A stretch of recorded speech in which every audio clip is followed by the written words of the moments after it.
نحمدہ و نصلی علی رسولہ الکریم۔ آقا دو عالم صلی اللہ علیہ وسلم کی محفل میں دو عورتوں کا تذکرہ کیا گیا۔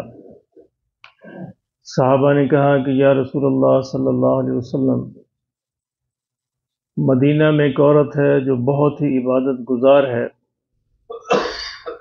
ساری رات جو ہے وہ عبادت کرتی ہے، نفلوں میں نفل پڑھتی رہتی ہے، تہجد پڑھتی ہے، لمبی نمازیں پڑھتی ہے، اسی طرح دن کو بھی ذکر اذکار کرتی رہتی ہے، نفلی روزے بہت رکھتی ہے، تو نماز روزے کی بہت پابند ہے۔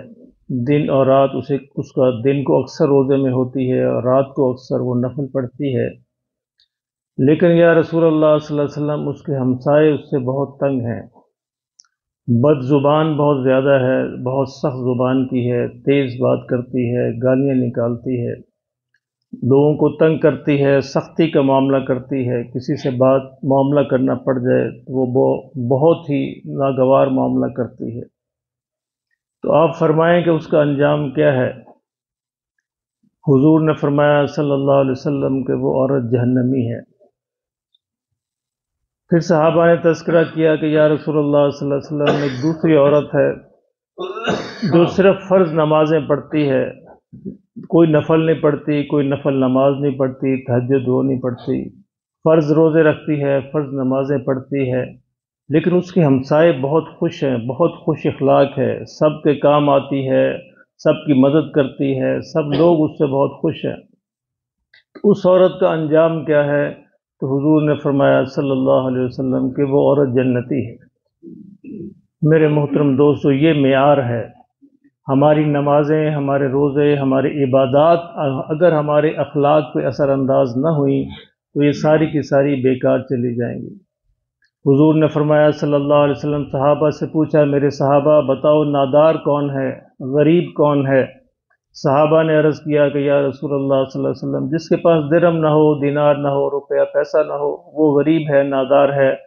حضور نے کہا کہ صلی اللہ علیہ وسلم، میرے صحابہ نہیں، میری امت میں نادار اور غریب وہ ہے جو کل قیامت میں پہاڑوں جیسی نمازیں لے کر آئے گا، پہاڑوں جیسے روزے اور حج اور زکاتیں لے کے آئے گا، لیکن اس نے کسی کو گالی دی ہوگی، کسی کا حق دبایا ہوگا، کسی پر سختی کی ہوگی، کسی سے بدتمیزی کی ہوگی، کسی کو دھوکہ دیا ہوگا، تو حضور نے فرمایا کہ وہ سارے حق لینے والے قیامت کے دن آ جائیں گے اور اللہ سے کہیں گے یا اللہ اس نے ہمیں گالی دی، اس نے ہمیں مارا، اس نے ہمارا حق دبایا، اس نے ہمارے ساتھ دھوکہ دیا، اس نے ہمارے ساتھ سختی کی۔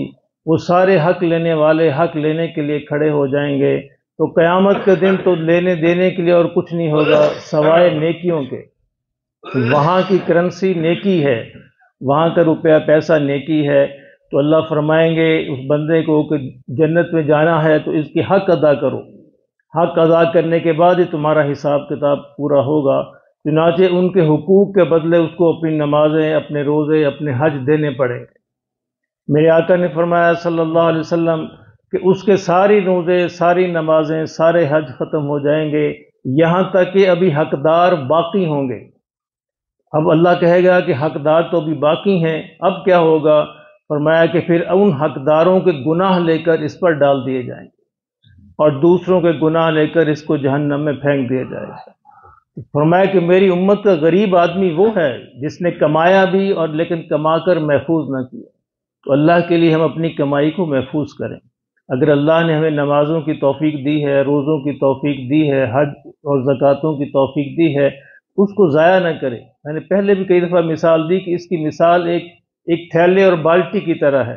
نماز پڑھ کر ہم اس تھیلے کو بھر لیتے ہیں، لیکن جو ہی غیبت کرتے ہیں اس میں ایک سوراخ ہو جاتا ہے، جو ہی ہم دھوکہ دیتے ہیں دوسرا سوراخ ہو جاتا ہے، بد زبانی کرتے ہیں تیسرا سوراخ ہو جاتا ہے، اور اس طرح کے کوئی اخلاقی معاملات غلط کرتے ہیں تو اس میں سوراخ ہوتے رہتے ہیں، وہ ساری نیکیاں ان سوراخوں سے ضائع ہوتی رہتی ہیں، اور قیامت کے دن ہم خالی برتن، خالی ٹوکریاں، خالی تھیلے لے کے اللہ کے حضور حاضر ہو جائیں گے۔